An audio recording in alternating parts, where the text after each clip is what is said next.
That's $100. I got you. Come on, man. That wasn't me. Right here. That was him. You ever see someone get so desperate for attention that they start acting reckless in public just to keep their name trending? That's basically what happened here. Jack Doherty didn't just slip up once. It's like we watched his downfall happen in real time. This guy actually managed to get himself permanently banned from every PGA Tour event for life. Not a suspension, not a warning, a lifetime ban. Mr. Steve, just so you know, nobody my age gives a fuck about golf. I trespass you from all future PGA Tour tournaments. If you show up at a PGA Tour tournament again, you'll be arrested. Do you understand that? Forever? For life? For the foreseeable future, until you and I can work this out. And somehow, that's still not the craziest part of the story. On top of that ban, he's also dealing with felony illegal substance charges in Miami. His kick streaming deal disappeared, he skipped a court hearing, and somehow managed to do the impossible online. He got athletes and random Twitter users agreeing on something. And what they agree on? Pure frustration. Usually, the internet argues about everything, but when Jack's name pops up lately, people seem weirdly synced up. I honestly think that was the most harmless prank I could have done, and I think if anyone else did it, you guys would have thought it was funny, but I get it, you know, it was me, whatever, you guys do your thing. But second of all, I don't think you guys could possibly be softer these days. Like, what does this world come to? Everybody is so soft, and yeah, saying jackass on a golfer's backswing is like all of a sudden the worst thing you could possibly do. You guys act like someone, like, grow up. Brands backed away, sponsors went quiet, even fans who used to defend him started asking the same question: what is he doing? So how did someone go from viral prank videos and millions of subscribers to looking almost impossible for brands to work with? It didn't happen overnight. It was months of pushing boundaries, chasing attention, and turning every situation into louder chaos than the last. Things really escalated back in November 2025 in Miami Beach. Jack got arrested after blocking 3 lanes of traffic on Washington Avenue just so he could film content for his stream. Go to the sidewalk now. All you had to do was get in the sidewalk. That's it. We challenge y'all. We're not doing that, bro. We challenge y'all to a duel. Come on. 3 lanes, real traffic, real drivers just trying to get home. When police told him to move the car, reports say he responded, "I'll move once I'm done with this bet." Imagine saying that to law enforcement, like they're moderators in a live stream chat. That moment alone showed how disconnected things had become. Officers aren't there for content, they're there to enforce the law, and it got more serious from there. When he was arrested, authorities reportedly found substances on him.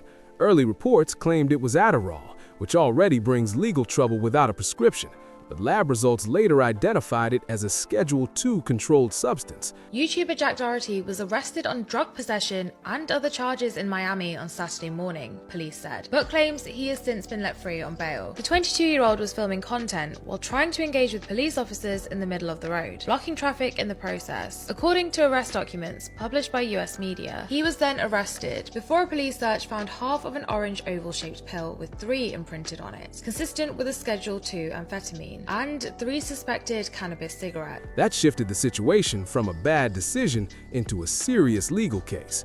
He was charged with possession of a controlled substance, a 3rd-degree felony, along with possession of marijuana and resisting an officer without violence. He posted a $3,500 bond and walked out. But walking out doesn't mean walking away. Court dates still exist, legal consequences still exist, and if convicted on all charges, he could be looking at up to 7 years in prison. I just got out of jail. We got NBC News out here waiting for me, but I'm free after 24 hours. I'm a free man, baby. Let's go. 7 years. Things got even more complicated after he failed to show up for a scheduled court hearing. The case was pushed back, and now the next hearing is set for May 7th. The judge then asks about Jack. There's no real answer there, and then announces continuancy for the next day. So, essentially, yeah, we just found out, okay, yeah, nothing's happening today, it's happening tomorrow instead. So, go back to my hotel, I sleep, and then we wake up for the next day. So now, I'm trying to bring up my notes here for the 15th. Okay, so 15th, or today. So this is what essentially happened today.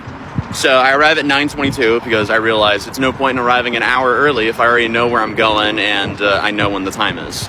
I show up to the docket, make sure that Jack is actually having his arraignment today. He was. So at 9:22... Missing a court date while facing felony charges is the kind of move that can make judges lose patience fast.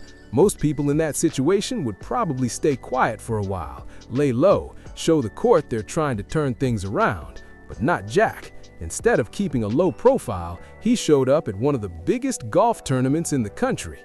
On February 6th, Jack went to the Phoenix Open at TPC Scottsdale. Now, if you don't follow golf, here's the funny part. The Phoenix Open is literally known as the rowdiest tournament on the entire PGA Tour. People call it the People's Open. The crowd is loud, the atmosphere is wild, and the whole event has party energy. And somehow, even there, Jack managed to cross the line. Holding you. Are you legally allowed to hold me? For what? So that you're trespassing. But what was my crime that I commit that allows you to detain me? Let the PGA explain to you why they did it. But don't you have to explain to me why you're detaining me right here? What is it? The PGA wants you trespassing. But I had to commit a crime for you to detain me, correct? No. The PGA. But am I tripping or leave?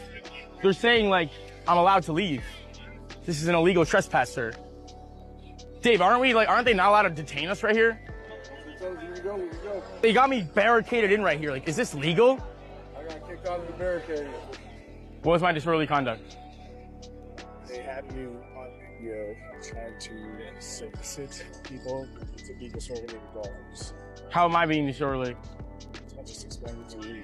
But I didn't do anything. I had you on video, man. Trying to solicit people disorderly with golfers. But You are soliciting. You are detaining golfers. That is a crime. You're not free to go. all right. Understand? Here's what reportedly happened. He was live streaming near a fairway bunker while professional golfer Mackenzie Hughes was lining up an important shot. In golf, timing matters, silence matters. Players need total focus. But according to reports, Jack offered a spectator $100 to yell "jackass" right as Hughes started his backswing. The guy took the money and did it. Right in the middle of the swing, he shouted and instantly disrupted the shot. Security and officials quickly figured out who set it up, and it didn't take long before Jack was identified. Within seconds, security stepped in before he could slip away. Officials told him he was permanently banned from PGA Tour events. Not just for that day, not just that course, every PGA Tour event, for life. They also warned that if he tried to return, he could be arrested for trespassing. And here's the ironic part. Jack has claimed before that he's a big golf fan, but real golfers respect the sport. They respect the players and the moments athletes train their whole lives for. Paying someone to disrupt a professional during a live competition isn't supporting the sport. That's chasing attention at someone else's expense. After being escorted out, Jack didn't take the situation quietly. He jumped online and started calling the golf world the softest generation ever, acting like people were overreacting. But here's the thing. He managed to get banned from the one tournament that actually encourages loud crowds and party vibes. That's not the sport being soft, that's organizers deciding someone crossed the line. The internet immediately noticed the irony. He paid $100 to get someone else to yell during a golfer's backswing, something he didn't even do himself, and it cost him a lifetime ban. That's a brutal trade. Even Mackenzie Hughes handled the situation with complete composure. He didn't rant online, he didn't escalate things, he simply stayed professional and moved on. That contrast said a lot. One side focused on the sport, the other focused on attention. And this situation didn't happen in a vacuum.